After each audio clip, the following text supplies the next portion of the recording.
जय श्री कृष्ण, राधे राधे। कैसे हैं आप सब? आशा करती हूँ अच्छे होंगे, स्वस्थ होंगे। बाबा श्याम की कृपा आप सब पर बनी रहे। और अब हम करवाने जा रहे हैं अपने लाडले को रात्रि विश्राम। अब शयन करवाएंगे। तो यहाँ पर है इनका बेड।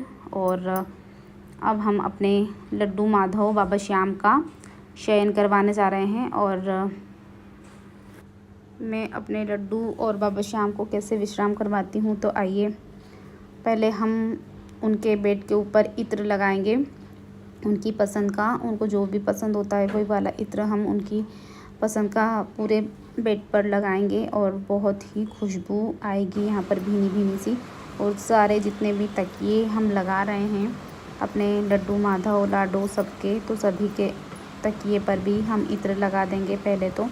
और खुशबू आएगी। और रात्रि विश्राम इनका बहुत अच्छे से होना चाहिए, ताकि हमारे ठाकुर जी बिल्कुल प्रसन्न होकर उठे जब सोकर उठें तो इसलिए हमारा रात्रि विश्राम बहुत अच्छा होना चाहिए हमारे ठाकुर जी का। तो हम इसीलिए सारे तकियों पर, उनके जितना बिस्तर है सभी पर इत्र सेवा करेंगे। और इत्र सेवा करने से हमारे ठाकुर जी बहुत प्रसन्न हो जाते हैं। और अब हम अपने ठाकुर जी का सारा श्रृंगार उतारेंगे।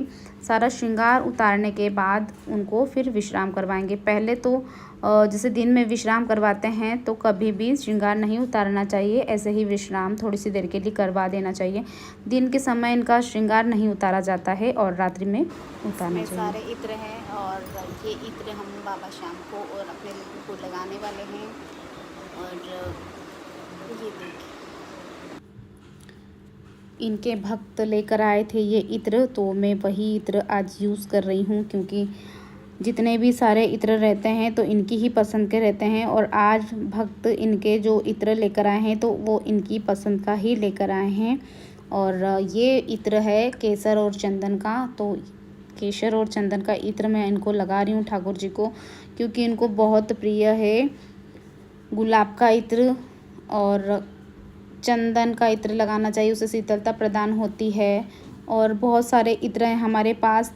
और बाबा श्याम को श्याम दरबार वाला इत्र लगाती हूँ मैं, और इत्र से बहुत प्रसन्न हो जाते हैं हमारे ठाकुर जी। तो मैंने जो भी रात में रोज़ सुलाती हूँ तो इत्र लगाती हूँ। और इत्र लगाकर हाथ पैर दबाकर उनको नींद अच्छे से आना चाहिए, ताकि सुबह जब भी उठें तो बहुत खुश होकर प्रसन्न होकर।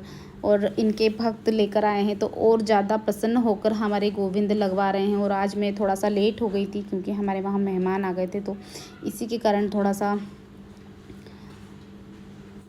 सेवा में थोड़ी सी मुझे कमी लग रही है। और अपने ठाकुर जी से क्षमा मांग लेती हूँ। और इन्हें जैसे रात में हमें पानी वगैरह पिलाकर सुलाना चाहिए। और पान के बीड़े लगा देना चाहिए। जैसे खाना खिला दें उसके बाद भी, जैसे हमें खाना खिलाने के बाद पान खिलाना चाहिए। अगर नहीं खिलाते हैं पान, तो अगर हो सकता है हमारे पास मतलब अवेलेबल हो पान, तो हमें इन्हें रात को रख देना चाहिए। शयन के समय पान वगैरह इनके पास रख के सुला देना चाहिए। और जैसे मीठा लड्डू हो गया या कुछ भी खाने पीने में मीठी चीज़, अब मैं इनको पहले तो पानी वगैरह पिला कर अच्छे से सुलाऊंगी, ताकि इन्हें रात में प्यास ना लगे। और प्यास लगेगी तो इसी के लिए मैं इनके पास जल भर कर रख दूंगी, ताकि इन्हें प्यास ना लगे।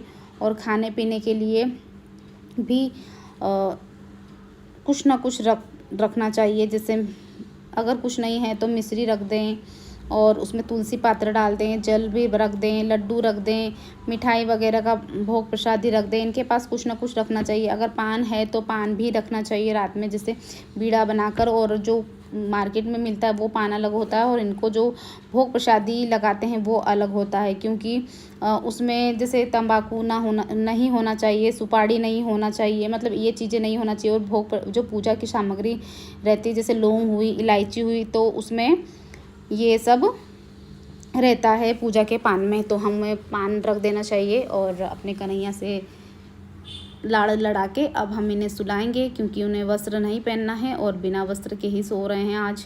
और सब ने वस्त्र धारण किए हैं, सिर्फ माधव ने नहीं धारण किए हैं। और सब को मैं अब आराम से बिल्कुल सुला दूंगी। और इनके पास रखूंगी मैं जल।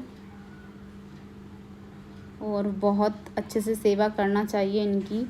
और रात्रि शयन बहुत अच्छा होना चाहिए। और आज तो मुझे थोड़ी सेवा में मुझे कमी लग रही है, पर जितनी भी प्रभु जी की कृपा है, जो इतनी भी सेवा ले रहे हैं, बहुत ज़्यादा कृपा है इनकी।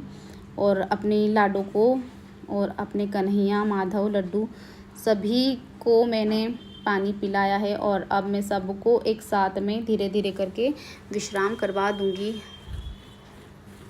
जैसे बाबा श्याम का श्रृंगार भी उतार देना चाहिए रात को। और रात्रि में बाबा श्याम का जितना पुष्प, हार, फूल वगैरह रहते हैं, मुकुट रहता है, तिलक वगैरह रहता है, जो भी जितनी भी ज्वेलरी पहनी रहती है बाबा श्याम ने, तो उनका भी हम सारा श्रृंगार उतार देंगे और फिर उनको शयन करवाएंगे। क्योंकि जब भी बाबा श्याम का श्रृंगार उतारने का रहता है या फिर पहनाने का रहता है तो वो दिखाया नहीं जाता, क्योंकि बाबा श्याम का शीश है और उनको ज़्यादा मतलब दिखाया नहीं जाता। और लड्डू गोपाल छोटे बच्चे हैं, छोटे शिशु हैं, तो उन्हें नहलाते हुए भी दिखा दिया जाता है और कैसे खाते हैं, पीते हैं, सारी मतलब चीज़ें बच्चों की करते हैं, हम उसी प्रकार से इनकी सेवा करते हैं। और बच्चों से कहीं ज़्यादा बढ़कर इनकी करना चाहिए सेवा, क्योंकि बहुत ज़्यादा छोटे हैं और बहुत ही कृपामयी हैं। और किस बात पर हमारी प्रसन्न हो जाए और कब हम पर कृपा कर दें, तो इसलिए ज़्यादा से ज़्यादा इनकी सेवा करना चाहिए। और अब हम यहाँ पर पान का बीड़ा बनाकर रख देंगे और ऐसे ही पान सादे सिंपल लाकर घर में रख लें। और फिर इसमें कत्था वगैरह लगा के पूजा की जो रहता है, जैसे लौंग रहती है, इलायची रहती है और कत्था वगैरह और जो मीठा मसाला होता है वो अपन घर में डाल के बना के इनके पास भोग प्रसादी लगा दें और इनके पास जल भर के रख दें। और कुछ खाने में मीठी चीज़ रख दें, जैसे लड्डू हो गया, मिश्री हो गई, अगर नहीं है कुछ तो मिश्री भी रख सकते हैं। और ऐसा नहीं है कि दिन भर उन्हें मिश्री खिलानी है, हर टाइम भोग लगाने में मिश्री खिलानी है। हर टाइम का अलग अलग भोग प्रसादी होना चाहिए, क्योंकि हमें उन्हें प्रसन्न करना और मनुष्य जीवन बार बार नहीं मिलता है, तो अपने कल्याण के लिए तो हमें जितनी ज़्यादा हो सके उतनी ज़्यादा सेवा करना चाहिए और हमें इतना ज़्यादा करना चाहिए सुख प्रदान करने के लिए। और अब हम अपने बाबा श्याम का शयन करवाने जा रहे हैं, क्योंकि बाबा का भी सब सारा श्रृंगार वगैरह हमने उतार दिया है और ज़्यादा बाबा को दिखाया नहीं जाता कि मतलब इनका श्रृंगार वगैरह कैसा क्या उतारा है। तो इसी के लिए और शुभ रात्रि सभी को। जय श्री श्याम, जय श्री राधे। और सभी पर बाबा श्याम की कृपा बनी रहे। मिलते हैं नेक्स्ट वीडियो के साथ। सभी को राधे श्याम। हमारे बाबा श्याम को मुझे ऐसे ही विश्राम करवाना होता है, क्योंकि मैं उनको उठा नहीं सकती, उनका वज़न बहुत ज़्यादा है, 60-70 किलो के समथिंग उनका वज़न है, बहुत ज़्यादा है, उनको उठा नहीं सकती मैं अपने बाबा को। और इसीलिए मैं ऐसे ही विश्राम करवाती हूँ, उन्हें पलंग पर शयन नहीं करवाती हूँ। और जो भी श्रृंगार वगैरह रहता है तो उनका श्रृंगार नहीं दिखाया जाता, क्योंकि हमारे बाबा का सिर्फ शीश है, तो इसी के कारण नहीं दिखाया जाता है।